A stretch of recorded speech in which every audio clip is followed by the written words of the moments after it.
Hello హబీబీస్, welcome back to my YouTube channel మన రాజమండ్రి అబ్బాయి. ఎలా ఉన్నారు? బాగున్నారా? వచ్చామండి మీ ముందరికి మళ్ళీ ఇంకో కొత్త వీడియోతో వచ్చాం.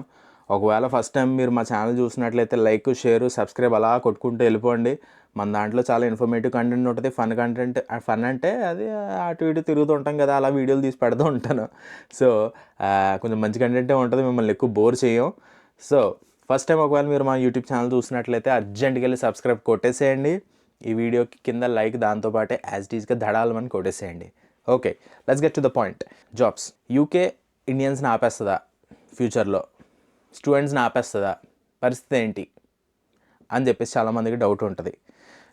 దాని గురించి ఈరోజు మనం మాట్లాడుకుందాం. పరిస్థితులు ఎలా ఉన్నాయి, అవి ఎలా చేంజ్ అవ్వచ్చు, ఏంటి పరిస్థితి, ఇంపాక్ట్ ఎలా ఉంటుంది, ఇవన్నీ మనం మాట్లాడుకుందాం.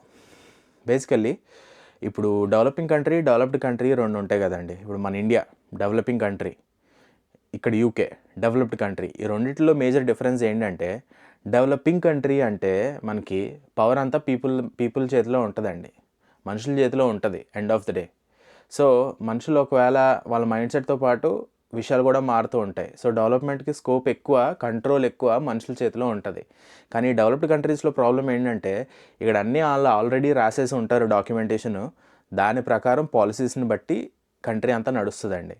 సో 90% ఆఫ్ ద టైం మన చేతిలో కంట్రోల్ ఏ ఉండదు, మనం పాలిటీషియన్ అయినా సరే. సో ఈ డెవలప్డ్ కంట్రీస్లో ఇది ప్రాబ్లమ్. ఇప్పుడు ఈ కంట్రీలో జరుగుతుంది ఏంటి అంటే, యూకే ఆల్రెడీ చిన్నది కంట్రీ, చుట్టూరు నీళ్ళే ఉన్నాయి. దానివల్ల ఇక్కడ మ్యానుఫ్యాక్చరింగ్ యూనిట్స్ తక్కువ. ఏదైనా మ్యానుఫ్యాక్చరింగ్ తక్కువ ఉందనుకోండి, ఒక ఫ్యాక్టరీ కడితే అందులో కొన్ని వందల మందికి ఉపాధి కల్పించే అవకాశం ఉంటుంది. కానీ ఒక ఫ్యాక్టరీ కట్టలేదు అంటే ఆ 100 మందికి జాబ్ పోయినట్టే కదా. ప్లస్ ఫ్యాక్టరీస్ అవన్నీ మీకు ఎప్పుడు కావాలి? కంట్రీ గ్రోత్కి ఇవన్నీ తోడ్పడతాయి కాబట్టి మనకు ఫ్యాక్టరీస్ కావాలి. ఇక్కడ వీళ్ళు already economy there economy is very good.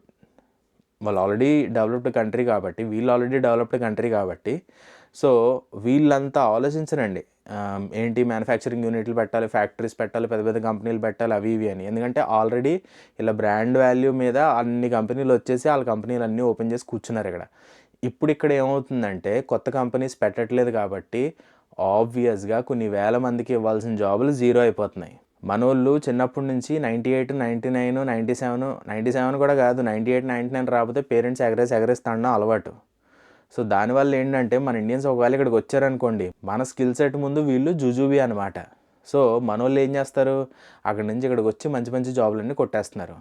దానివల్ల వీళ్ళు ఏం చేస్తున్నారంటే, కింద మీద పడి గోలెట్టేస్తున్నారు. వీళ్ళు మామూలుగానే చదువుకోరు, దానిపైన ఉన్న జాబులన్నీ మన వాళ్ళు ఆక్యుపై చేస్తున్నారు. సో ఆబ్వియస్గా ఏమవుతుందండి, కింద మీద పడి ఏడ్చేస్తున్నారు ముందే. ఇప్పుడు గవర్నమెంట్ ఏం చేసింది, చాలా రోజులకు పవర్లో వచ్చింది కాబట్టి ఆబ్వియస్గా లోకల్స్ని సపోర్ట్ చేస్తానని చెప్పేసి స్లోగన్స్ ఇస్తుంది. దీనివల్ల స్పాన్సర్షిప్లు తగ్గిపోయినాయి, నెంబర్స్ అయితే చాలా దారుణంగా తగ్గిపోయినాయి అండి. లాస్ట్ ఇయర్ ఎంతమంది అయితే స్పాన్సర్షిప్కి అప్లై చేశారో వాళ్ళతో పోల్చుకుంటే ఈ ఇయర్ ఇదే నెలలో, లాస్ట్ ఇయర్ నవంబర్లో 12,800 ఎన్నో అప్లికేషన్లు వచ్చినాయి కేవలం స్పాన్సర్షిప్ వీసాస్కి మాత్రమే. ఈ ఇయర్ ఇదే నవంబర్లో నాకు తెలిసినంత వరకు 2,300, 2,500 అప్లికేషన్లు వచ్చినాయి అంట. ఎంత డిఫరెన్స్ ఉంది చూసారా. దానివల్ల ఏంటంటే, ఇదంతా ఎందుకు జరిగింది అంటే, వీళ్ళ భయంకరమైన సపోర్టు లోకల్స్కి ఇవ్వాలని గవర్నమెంట్ డిసైడ్ అయింది కాబట్టి.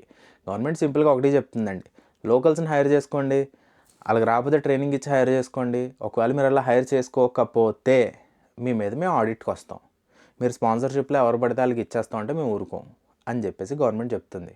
సో నెక్స్ట్ ఫర్దర్గా ఫ్యూచర్లో స్టెప్స్ వెళ్ళి ఏముంటాయి, ఆల్రెడీ మీకు తెలిసిందే, డిపెండెంట్ వీసాస్ని రానివ్వట్లేదు. డిపెండెంట్స్ ఇప్పుడు రాలేరు, మాస్టర్స్ వాళ్ళకి వస్తే మాత్రం పిహెచ్డి మీద రావాలి.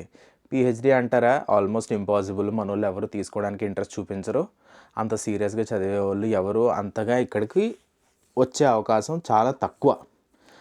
సో ఇప్పుడు వీళ్ళు ఏం చేస్తున్నారంటే, స్లోగా బార్డర్స్ క్లోజ్ డౌన్ చేయడానికి ట్రై చేస్తున్నారండి. లేరు, వాళ్ళు లేరు, వీళ్ళు లేరు, జాబులన్నీ మా వాళ్ళకే కావాలి, లోకల్స్కే కావాలి అని చెప్పేసి వీళ్ళు థ్రెషోల్డ్ పెంచేస్తున్నారు. ఏంటి, స్పాన్సర్షిప్ థ్రెషోల్డ్ పెంచేస్తున్నారు, వీసా రెస్ట్రిక్షన్స్ పెట్టేస్తున్నారు. ఓకే, ఇమిగ్రేషన్ భయంకరంగా టైట్ చేస్తారు. ఏం తేడా వచ్చినా పార్సిల్ చేసేయండి, నేను అర్జెంట్గా వెనక్కి అంటున్నారు. దాని తర్వాత ఇంకేం చేస్తున్నారు వీళ్ళు, టెన్యూర్. మొన్న రీసెంట్గా వచ్చిన న్యూస్ కాదు అది, కైండ్ ఆఫ్ న్యూస్ అనుకోండి. 5 ఇయర్స్ ఐఎల్ఆర్ నుంచి చేంజ్ చేసి 8 ఇయర్స్ ఫర్ పర్మనెంట్ రెసిడెన్సీ అని చేద్దామని చెప్పేసి వీళ్ళు ఆలోచిస్తున్నారంట. అది వస్తే ఇంకెవరు ఉంటారండి? ఎవరు ఉండరు. సో ఆల్రెడీ యూకే వాళ్ళు ఇక్కడ తట్టుకోలేకే యూకేని వదిలేసి బయటికి వెళ్ళిపోతున్నారు. మనోళ్ళు అక్కడి నుంచి ఇప్పుడుకొచ్చి ఇక్కడ సెటిల్ అవుతున్నారనమాట. సో ఇంకో 100 ఏళ్ళు 150 ఏళ్ళలో మనోళ్ళే ఆక్యుపై చేసుకునేలా ఉన్నారు మొత్తం యూకేని. సో యాజ్ ఆఫ్ నౌ వీళ్ళు రెస్ట్రిక్షన్స్ ఇలా పెంచడం వల్ల ఏంటంటే జనాలు ఆల్రెడీ ఇంట్రెస్ట్ చూపించడం తగ్గించేశారండి యూకేకి బేసికల్లీ.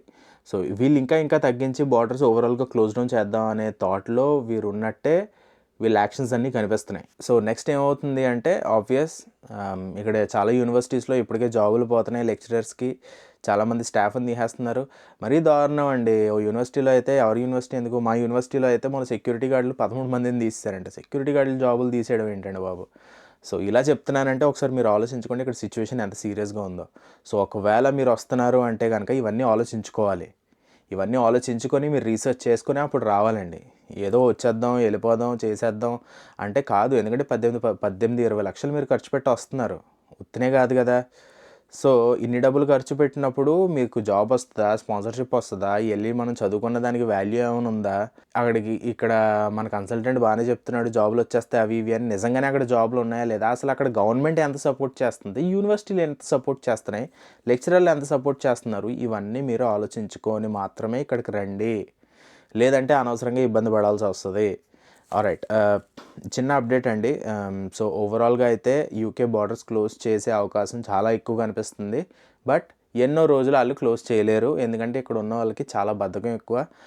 మొత్తం పాపులేషన్ 6 కోట్లు అయితే 1,25,00,000 మందికి పైగానే ఇక్కడ బెనిఫిట్స్ మీద బతుకుతున్నారండి. బెనిఫిట్స్ అంటే ఏంటండి? మామూలుగా పని ఏం చేసుకోరు, ఆమె హ్యాండిక్యాప్ అది ఇది అంటారు, గవర్నమెంట్ డబ్బులు వస్తుంది, ఇల్లు వస్తుంది, ప్రశాంతంగా తినేసి ఇంట్లో ఉంటారు, ఎంజాయ్ చేస్తూ ఉంటారు. అలా బెనిఫిట్స్ మీద బతికే వాళ్ళు 1,25,00,000 మంది పైగానే ఇక్కడ ఉన్నారంట. సో మిగతా వాళ్ళ ట్యాక్సుల డబ్బులే వీళ్ళకి ఫ్రీగా ఇస్తుంది అనమాట ఇక్కడ గవర్నమెంట్ బేసికల్గా చెప్పాలంటే. సో వీళ్ళకి ఫ్రీగా డబ్బులు ఇవ్వడానికైనా ఎవరో ఒక ట్యాక్స్ కట్టాలి. ట్యాక్స్ కట్టే వాళ్ళు ఇంకెవరు ఉంటారండి? మనోళ్ళే భయంకరంగా కట్టేస్తారు ట్యాక్స్. సో దానికోసమైనా సరే వీళ్ళు బార్డర్స్ మళ్ళీ ఓపెన్ చేయాల్సి వస్తుంది. కానీ అలా ఓపెన్ చేయాలంటే ముందు క్లోజ్ చేయాలి కదా. సో అదే పనిలో గవర్నమెంట్ ఉంది. సో యాజ్ ఆఫ్ నౌ మీరు ఒకవేళ స్టూడెంట్ వీసా మీద వస్తున్నట్లయితే పిఎస్డబ్ల్యూ అయితే క్లోజ్ చేయలేదు. యాజ్ ఆఫ్ నౌ మీరు జాయిన్ ఇంటేక్ రావచ్చు. మెయిన్ టేక్కి డౌటే, మనం చెప్పలేము. ఏదైనా అప్డేట్ వస్తే మళ్ళీ చెప్తాను. ఆల్రైట్, ఐ గెస్ ఇన్ఫర్మేషన్ మీకు క్లియర్గానే ఉందనుకుంటా, యూస్ఫుల్గానే ఉందనుకుంటా. ఇలాంటి మంచి కంటెంట్ మనం మళ్ళీ షేర్ చేస్తూ ఉంటాం.